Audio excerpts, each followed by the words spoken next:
Hello साथियों, welcome to royal study. दोस्तों, मध्य प्रदेश पटवारी 2023 के स्पेशल एग्जाम का हम 17 मार्च सेकंड शिफ्ट का एनालिसिस लेकर आ चुके हैं। आप सभी के लिए यहां पर सभी क्वेश्चंस हम लेकर आए हैं, पूरी डिटेल के साथ में यहां पर हम डिस्कस करेंगे। तो इस वीडियो को पूरा अंत तक जरूर से देखिए। आपसे एक ही रिक्वेस्ट है कि पूरा वीडियो देखिए, पूरी जानकारी ले। आधी अधूरी जानकारी आप सभी को पता ही है खतरनाक होती है, तो पूरी जानकारी ले, सही ले और बिल्कुल सटीक जानकारी आप ले। क्लियर है? तो गाइज आपको बता दें, इस वीडियो की जो पीडीएफ फाइल है वो आप टेलीग्राम से, एप्लीकेशन से, दोनों जगह से डाउनलोड कर सकते हैं, जिसके लिंक डिस्क्रिप्शन में दे रखी है। एप्लीकेशन को डाउनलोड कर लीजिएगा और ये पूरी प्रोसेस है, 3 स्टेप है। ये फॉलो अगर आप कर लेते हैं अच्छे से तो आपको पीडीएफ बड़ी आसानी से मिल जाएगी। हमारी पटवारी की टेस्ट सीरीज है जिसपे काफी अच्छा स्पेशल ऑफर चल रहा है, इसके डिस्क्रिप्शन में लिंक है, आप जरूर से एक बार चेकआउट कर लीजिए। क्लियर है? फाइनली स्टार्ट करते हैं और देखिए यहाँ पर ऑटो सब्जेक्ट को हम कवर करेंगे पूरी डिटेल के साथ में। यहाँ पर हम आपके लिए एनालिसिस लेकर आए हैं। आज आपको बताइए काफी ज्यादा लेट पेपर छूटा है, उसकी वजह से हमें भी काफी लेट हो गए हैं।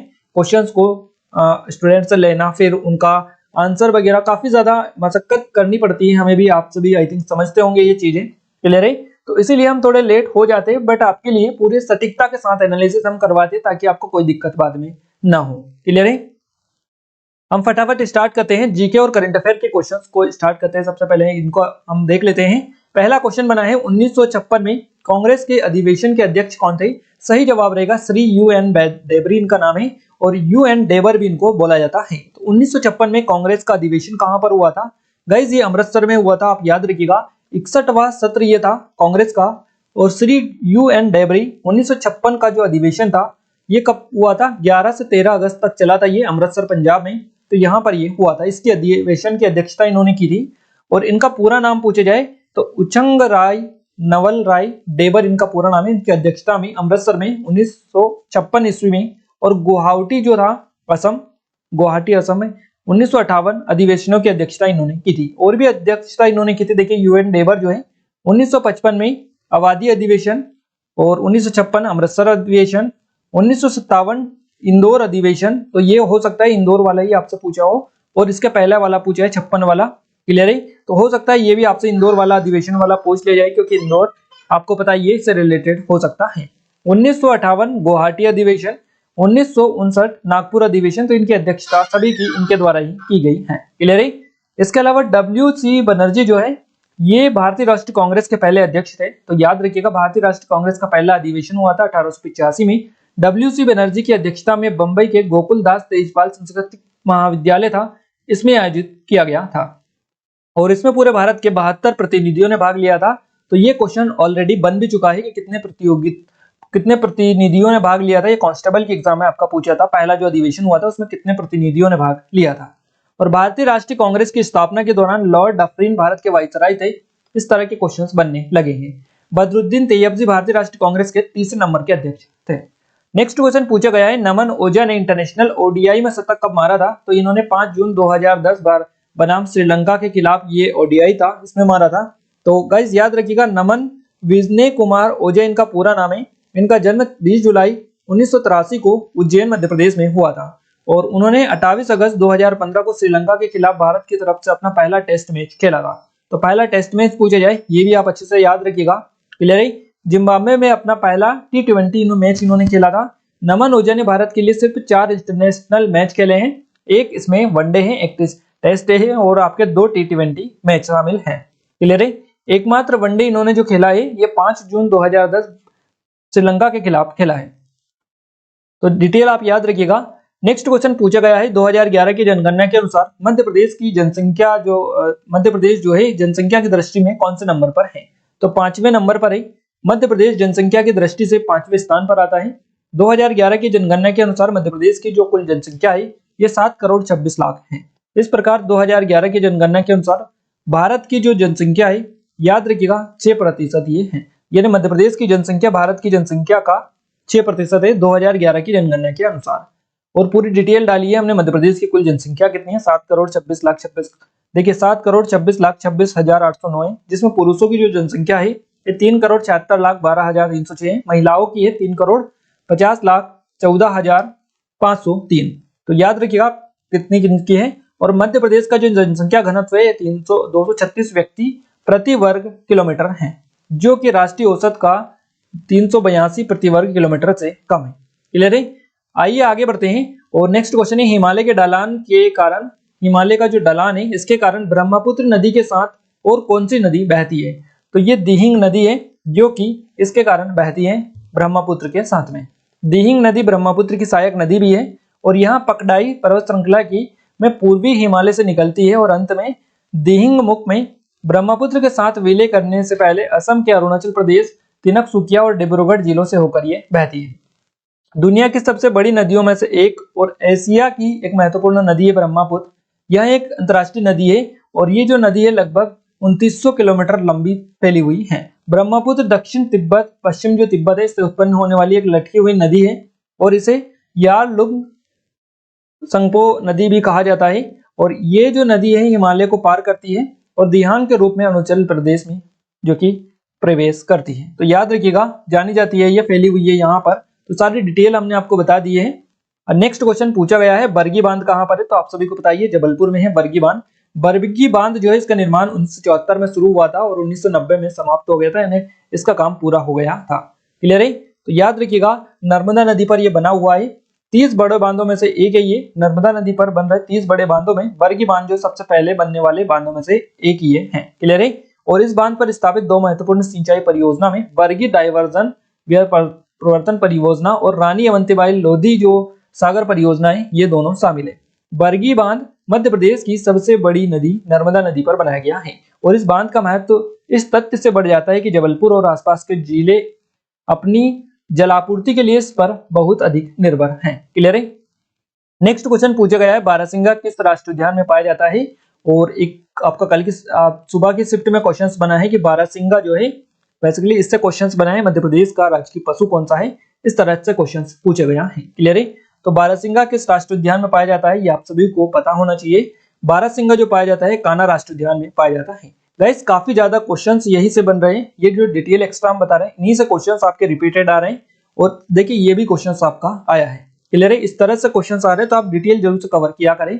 बारहसिंगा किस राष्ट्रीय उद्यान में पाया जाता है? कान्हा राष्ट्रीय उद्यान में पाया जाता है। कान्हा टाइगर रिजर्व के आधिकारिक शुभंकर का नाम भूरसिंगा द बारहसिंगा है। याद रखिएगा, कान्हा टाइगर रिजर्व जो है इसका आधिकारिक शुभंकर है, आपको पता होना चाहिए। भूरसिंगा द बारहसिंगा इसका नाम है और ये भूरसिंह द बारहसिंगा को जो डिजाइन किया है ये रोहन चक्रवर्ती ने किया है। क्लियर है।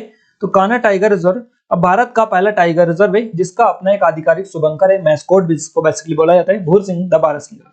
बारहसिंगा इसको एक और नाम से जाना जाता है दलदली हिरन। क्लियर है। मध्य प्रदेश का राज्य पशु है ये और मंडला बालाघाट जिलों में विस्तृत केवल कान्हा टाइगर रिजर्व में ये बेसिकली पाया जाता है।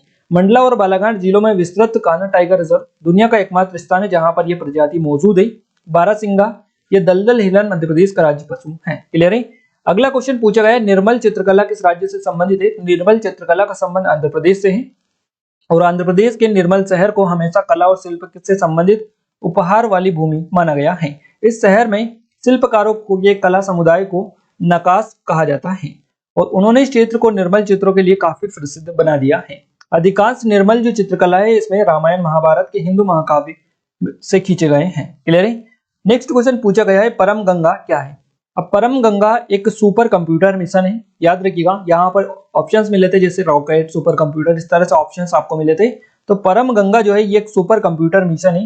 हो सकता है आपको सुपर कंप्यूटर ही ऑप्शंस में दिया, ये आप इमेज में देख सकते हैं, आपके हेल्प के लिए यहाँ डाला है। और ये करंट 2020-21 का क्वेश्चन है। क्लियर है। आप अच्छे से इसको कवर कर लीजिएगा। IIT रुड़की में अंतरराष्ट्रीय कंप्यूटिंग मिशन NSM जिसको बोला जाता है, इसके तहत 1.66 पेटाफ्लॉप्स की सुपर कंप्यूटर क्षमता के साथ परम गंगा नामक एक उच्च प्रदर्शन कंप्यूटेशनल जिसको HPS बोला जाता है सुविधा प्रदान की गई है यहाँ पर। कहाँ पर? IIT रुड़की में। क्लियर है। और इससे पहले भारतीय विज्ञान संस्थान ने IISc बेंगलुरु ने सुपर कंप्यूटर परम प्रवेग स्थापित किया था और यहाँ पर रुड़की में कौन सा किया गया है? परम गंगा स्थापित किया गया है। यहाँ NSM के तहत centre for development of advance computing यानी CDEC के द्वारा स्थापित किया गया है। तो इसके बारे में आप थोड़ी सी और डिटेल निकाल लीजिएगा परम गंगा के बारे में, क्योंकि यहाँ से क्वेश्चंस हो सकता है आगे भी बने। नेक्स्ट क्वेश्चन है, नर्मदा नदी विकास प्राधिकरण का मुख्यालय कहाँ पर है? तो ये आपका भोपाल में है। नर्मदा घाटी विकास प्राधिकरण का मुख्यालय भोपाल में। नर्मदा घाटी विकास प्राधिकरण 9 अगस्त 1985 को स्थापित किया गया था। नर्मदा बेसिन में नियोजित की जा रही परियोजनाओं की प्रगति की निगरानी के लिए बेसिकली बनाया गया है। मुख्यालय भोपाल में इसका। और नर्मदा, ये जो है नर्मदा नदी की बेसिकली बात करें तो भारत की 5वीं सबसे बड़ी नदी है और भारत के पश्चिम की ओर बहने वाली सबसे बड़ी नदी है। लंबाई है 1312 किलोमीटर, मध्य प्रदेश में है 1070 किलोमीटर। याद रखिएगा इसे मध्य प्रदेश की जीवन रेखा भी कहा जाता है। अवर कंटेक्ट से निकलती है, ये तो हम काफी बार आपको बता चुके हैं। अगला क्वेश्चन बनाए, किसे भूगंधर्व के नाम से भी जाना जाता है? तो ये रहमत खान को जाना जाता है। रहमत खान को भूगंधर्व के नाम से जाना जाता है। इनका जन्म 1852 में ग्वालियर घराने के उस्ताद हद्दू खां के यहाँ पर हुआ था। क्लियर है। और सुबह वाली शिफ्ट में आपसे क्वेश्चंस बना था कि हद्दू खां और हस्सू खां जो थे इनका संबंध किस घराने से था। क्लियर है। तो ग्वालियर घराने से इनका संबंध था और उसी से रिलेटेड क्वेश्चंस वापस से बन चुका है कि भूगंधर्व के नाम से किसे जाना जाता है? तो रहमत खान को जाना जाता है, जो कि हद्दू खां के यहाँ पर पैदा हुए थे। कब हुए थे? 1852 में। याद रखिएगा। और एक सुंदर और संगीत में आवाज के साथ इन्होंने कम उम्र में से ही अपने पिता का साथ देना शुरू कर दिया था। हद्दू खां के निधन के बाद रहमत खान एक स्ट्रीट संगीतकार के रूप में प्रदर्शन करते हुए पूरे भारत में घूमते रहे और अंत में वह बनारस भी गए थे। क्लियर है। तो ये डिटेल आप याद रखिएगा और ये पॉइंट को भी, ये जो क्वेश्चन है इसको भी आप अपने नोट डाउन करिएगा और अच्छे से इसका रिवीजन करते रहिएगा, क्योंकि यहाँ से ये क्वेश्चन हो सकता है नया निकल कर आया है, पहले देखने को कम ही मिला है ये। क्लियर है। तो आप इसको जरा याद रखिएगा और अपनी नोटबुक में नोट डाउन भी कर लीजिएगा। नेक्स्ट क्वेश्चन पूछा गया है वाटरवेज। देखिए वाटरवेज कॉन्क्लेव 2022 का आयोजन कब किया गया? तो ये 12 अप्रैल 2022 को किया गया। कहां पर किया गया? असम के डिब्रूगढ़ में किया गया। तो जल मार्ग कॉन्क्लेव 2022 बेसिकली इसको बोला जाता है। इसका आयोजन भारतीय अंतर्देशीय जलमार्ग प्राधिकरण के द्वारा किया गया। क्लियर है। कब किया गया? 11 और 12 अप्रैल 2022 को डिब्रूगढ़ असम में किया गया। और इस कॉन्क्लेव का जो उद्देश्य था ये क्या था? देश के उत्तर पूर्वी क्षेत्र में अंतर्राष्ट्रीय और घरेलू जलमार्ग पारिस्थितिकी तंत्र की क्षमता का दोहन करने पर ध्यान केंद्रित करने इसका उद्देश्य था। इस कॉन्क्लेव का उद्योग भागीदार federation of India chamber of commerce and industry FICCI था। क्लियर है। और इस सम्मेलन का शुभारंभ किसने किया? बंदरगाह, नौवहन और जलमार्ग और आयुष मंत्री हैं सर्बानंद सोनोवाल, इनके द्वारा किया गया है। तो जो भी क्वेश्चंस पूछा गया आपका कवर हो जाएगा, यहाँ से आगे भी पूछा जाएगा वो भी कवर हो जाएगा। नेक्स्ट क्वेश्चन पूछा गया है बड़ो जैन मंदिर मध्य प्रदेश के किस जिले में स्थित है? तो बड़ो के जो जैन मंदिर है मध्य प्रदेश के विदिशा जिले में स्थित है। याद रखिएगा मध्य प्रदेश के विदिशा में मौजूद बड़ो के अपने प्राचीन मंदिरों के लिए बेसिकली ये जाना जाता है। और ये जो जगह है सांची से करीबन 80 किलोमीटर की दूरी पर है। गदरमल मंदिर और जैन मंदिर के अलावा बड़ो में 3 और महत्वपूर्ण मंदिर है, जिनमें दशावतार मंदिर, 16 खंबी मंदिर और सतमदी मंदिर भी शामिल है। क्लियर है। नेक्स्ट क्वेश्चन पूछा गया है, ये क्वेश्चन मुझे जहां तक लग रहा है गाइस, मध्य प्रदेश जनसंपर्क की जो वेबसाइट है उस पर आप सभी को बताइए क्विज डालते हैं, कुछ इमेज के फॉर्मेट में पोस्ट करते हैं वो, है ना। तो वहां पर जो क्वेश्चंस आते रहते हैं ना, उस पोस्ट में इमेज में वो क्वेश्चंस डालते रहते हैं। एमपी गवर्नमेंट की साइट पर जो क्वेश्चंस आते हैं उन क्वेश्चंस में इस तरह का क्वेश्चंस पूछा गया था। क्लियर है। उस क्विज में करवाया गया था ये बड़ो वाला, तो वो हमें याद है। उस तरह का यहाँ पर ये क्वेश्चंस वहीं से आई थिंक आया है। क्लियर है। अगला क्वेश्चन पूछा गया है मध्य प्रदेश के किस शहर को खेल स्नूकर की उपाधि प्राप्त है? तो ये जबलपुर है। जबलपुर आप याद रखिएगा। नेक्स्ट क्वेश्चन है मध्य प्रदेश राज्य तलवारबाजी अकादमी, जिसको फेंसिंग बेसिकली बोला जाता है, भोपाल में। क्लियर है। इसके अलावा और भी अकादमी हम कवर करवा दे। वाटर स्पोर्ट्स अकादमी जुलाई 2007 में स्थापित हुई थी भोपाल में। क्रिकेट अकादमी जुलाई 2016 में शिवपुरी में स्थित है आपकी। एथलेटिक्स अकादमी भोपाल में जुलाई में 2016 में स्थापना हुई थी। क्लियर है। तीरंदाजी अकादमी जबलपुर में स्थापित हुई थी 2013 में। घुड़सवारी इक्वेस्ट्रियन अकेडमी इसको बोला जाता है 2007 और भोपाल में ये है। इसके अलावा इक्वेस्ट्रियन अकेडमी 2007 भोपाल, तो ये एक ही है दोनों, आप अच्छे से कवर कर लीजिएगा। इक्वेस्ट्रियन अकेडमी बोले तो ये और घुड़सवारी अकेडमी बोले तो भी यही है, दोनों को एक ही नाम से जाना जाता है। नेक्स्ट क्वेश्चन पूछा गया है 1780 के द्वितीय एंग्लो मैसूर युद्ध के दौरान गवर्नर जनरल कौन था? तो वॉरेन हेस्टिंग थे। याद रखिएगा। नेक्स्ट क्वेश्चन बना है माइक्रोसॉफ्ट का सीईओ कौन है? तो सत्या नडेला, आप सभी को आई थिंक पता होगा। इनका जन्म 19 अगस्त 1967 को हुआ। सत्या नडेला माइक्रोसॉफ्ट के सीईओ जो बनाए गए, ये 4 फरवरी 2014 को बनाए गए।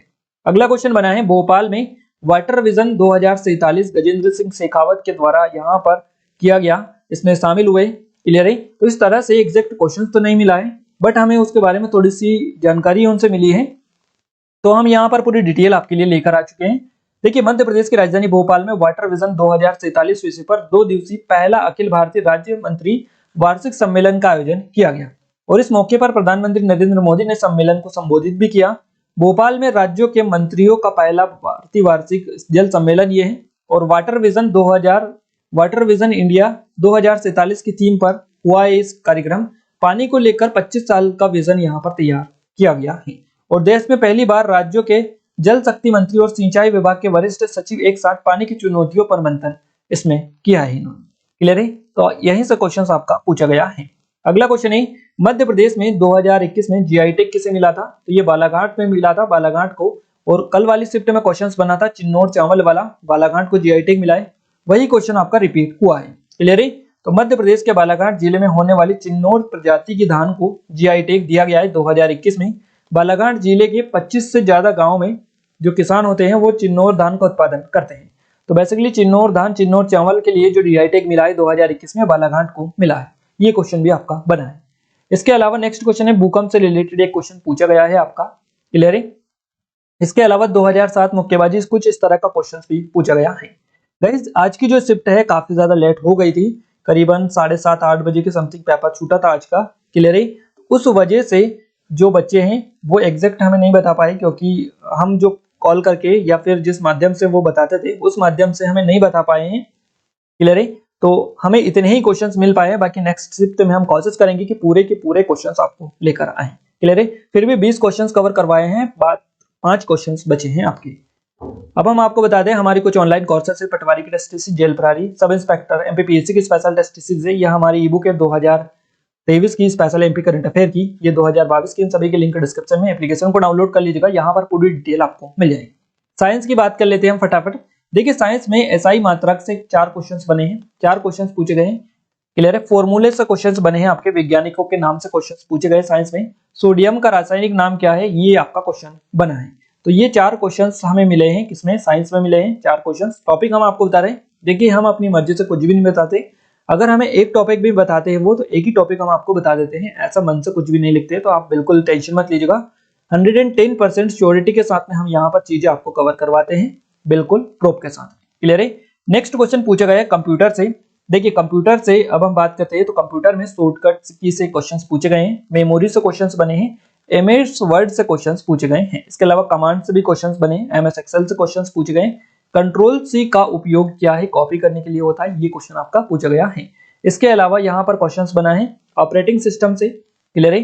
कंट्रोल पी यानी प्रिंट करने के लिए इसका यूज किया जाता है, तो कंट्रोल पी का भी आपसे ये पूछा गया है। मॉनिटर से रिलेटेड भी क्वेश्चंस आपके बने हैं। गाइस और भी टॉपिक से क्वेश्चंस बने हैं, बट ये हमें जो मिले हैं वो हम आपको बता रहे हैं। और भी क्वेश्चंस बने हैं अलग अलग टॉपिक से। हिंदी की बात करें गाइस तो हिंदी में रस से क्वेश्चंस पूछे गए, समाज से क्वेश्चंस बने हैं आपके, अलंकार से क्वेश्चंस पूछे गए, समाज से क्वेश्चंस पूछे गए, रिपीट हो गया है माफी चाहेंगे। प्रत्यय से क्वेश्चंस पूछे गए, पर्यायवाची से क्वेश्चंस बने हैं, विलोम शब्द से भी क्वेश्चंस बने हैं। इसके अलावा और भी जैसे कि शुद्ध अशुद्ध से भी क्वेश्चंस बने होंगे, आई थिंक बने होंगे। क्लियर है? हम 110% श्योर नहीं क्योंकि हमें ये डेटा नहीं मिला है, बट यहाँ से क्वेश्चंस लगातार बन रहे थे, हो सकता है बने होंगे। क्लियर है? तो इनके अलावा भी और भी टॉपिक से क्वेश्चंस बने हैं, बट इनसे तो 110% मान के चलेगा आप क्वेश्चंस बने हैं। मैनेजमेंट की बात करें तो वेयर हाउस के मैनेजमेंट कौन देखता है, वेयर हाउस का मैनेजमेंट, उनको क्या दिए गए हैं, इस तरह से क्वेश्चंस बनाए हैं। ग्रामीण बैंक खुले हैं, उनमें उनसे किसानों को क्या लाभ मिल रहा है, इस तरह से क्वेश्चंस आपका बना है मैनेजमेंट में। तो याद रखिएगा ये 2 क्वेश्चंस हमें मैनेजमेंट के मिले हैं। इसके अलावा इंग्लिश के भी 2 क्वेश्चंस मिले हैं, एक्टिव पैसिव वॉइस से क्वेश्चंस बने हैं, नरेशन से क्वेश्चंस बने हैं, ये 2 क्वेश्चंस हमें इंग्लिश में मिले हैं। और भी टॉपिक से आपके क्वेश्चंस यहाँ पर बने हैं। क्लियर है? मैथ्स की बात करें तो एवरेज से, औसत से क्वेश्चंस बने, लाभानी से क्वेश्चंस बने, चाल दूरी से क्वेश्चंस बने, कार्य समय से क्वेश्चंस बने, कार्य दूरी से क्वेश्चंस बने हैं आपके, परसेंटेज से भी क्वेश्चंस पूछे गए हैं। रीजनिंग में सीटिंग अरेंजमेंट से क्वेश्चंस बने हैं, नंबर सीरीज से क्वेश्चंस पूछे गए, रक्त संबंध से क्वेश्चंस पूछे हैं, मिरर से क्वेश्चंस पूछे हैं, और अल्फाबेट सीरीज से भी क्वेश्चंस बने हैं। तो ये सारे टॉपिक हमने आपको बताए हैं, जिन जिन टॉपिक से आपके एग्जाम में क्वेश्चंस बने हैं आज की शिफ्ट में, वो सारा आपको डेटा बता दिया है। आई थिंक आपको आइडिया लग गया होगा कि कहां से किस तरह से क्वेश्चंस आ रहे हैं, और कुछ भी पैटर्न चेंज यहाँ पर अभी तक देखने को इतना ज्यादा नहीं मिला है, बट इतना तो पैटर्न चेंज होता रहता है, हम बात है एग्जाम में। क्लियर है? टॉपिक हर दिन चेंज होते हैं, नए नए टॉपिक से क्वेश्चंस बनते हैं, हर एक टॉपिक से क्वेश्चंस डेली नहीं पूछा जा सकता है, पॉसिबल भी नहीं होता है। तो मान के चलेगा एग्जाम में जो पैटर्न है सेम पैटर्न पर अभी बन रहा है। क्लियर है? और इस आपको बता दें ये कुछ ऑनलाइन कोर्सेस हैं जो कि आपको पहले ही इन्फॉर्मेशन दे चुके हैं। इस वीडियो की पीडीएफ फाइल कहाँ पर मिलेगी, टेलीग्राम एप्लीकेशन को दोनों को ज्वाइन कर लीजिएगा, डिस्क्रिप्शन में लिंक दे रखी है और ये स्टेप फॉलो करते हैं तो आपको बड़ी आसानी से प्राप्त हो जाएगी। इस वीडियो को अपने दोस्तों के साथ ज्यादा शेयर करें ताकि हमें सपोर्ट मिले, मोटिवेशन मिले। और आपको एक और इन्फॉर्मेशन दे देगा गाइस, कुछ लोग हमने जो वीडियो डाला है वो आपका एग्जाम कैंसिल होने का उसको लेकर कई सारे लोगों के डाउट है, तो हम आपको बता दें नीमच में जो सेंटर हमने बताया है उस नोटिस में दे रखा है, व्यापम की स्पेशल वेबसाइट पर दे रखा है, वो नोटिस डाउनलोड करके अच्छे से पढ़ लो। क्लियर है। कुछ लोग बोल रहे हैं कि हमारा सुबह एग्जाम है भोपाल में, हम एग्जाम देने जाएं या नहीं जाएं, तो ये कौन सी बात हुई। हमने क्लियर वहां पर बताया है कि नीमच में सेकेंड शिफ्ट में 17 तारीख को सेकेंड शिफ्ट में नीमच में उस सेंटर पर, पर्टिकुलर जो सेंटर वहां पर हमने बताया उस सेंटर पर जिनका एग्जाम था, क्लियर है, उनका एग्जाम नहीं हुआ है। क्यों नहीं हुआ है? आकाशीय बिजली के कारण।